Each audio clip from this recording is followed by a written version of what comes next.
Welkom by ons bespreking oor die funksionele areas binne die mikroomgewing en hul impak op bemarking. Ons sal ondersoek hoe interne funksies soos verkope, produksie en bemarking aangewend kan word om besigheidsstrategieë en prestasie te verbeter.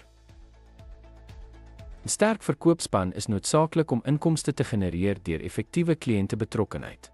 Hul insigte in kliëntebehoeftes kan bemarkingsstrategieë beïnvloed, help om veldtogte vir beter resultate aan te pas en uiteindelik besigheidssukses te bevorder. Doeltreffende produksieprosesse is 'n groot sterkpunt wat maatskappye in staat stel om hoëgehalte produkte teen laer koste te produseer.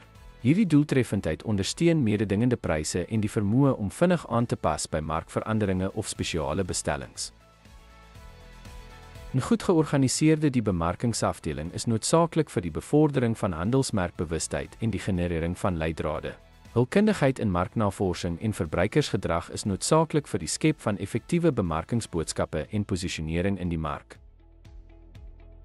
Finansiële sterkte is die sleutel tot belegging in groeigeleenthede soos nuwe produkontwikkeling of markuitbreiding. Dit ondersteun uitgebreide bemarkingsveldtogte en strategiese inisiatiewe wat 'n mededingende voordeel in die mark bied. 'n Sterk handelsmerknaam of gepatenteerde tegnologie onderskei 'n maatskappy van mededingers en verbeter bemarkingspogings. Hierdie bates kan geleenthede vir premiumpryse skep en 'n beduidende mededingende voordeel bied. Goeie handelsbetrekkinge en strategiese liggings versterk 'n maatskappy se markposisie deur betroubare voorsieningskettings en toegang tot sleutelmarkte te verseker. Hierdie faktore verspreidingsdoeltreffendheid verbeter en markbereik uitbrei. Deur funksionele areas binne die mikroomgewing te verstaan, help dit maatskappye om sterk en swakpunte te identifiseer wat bemarking beïnvloed.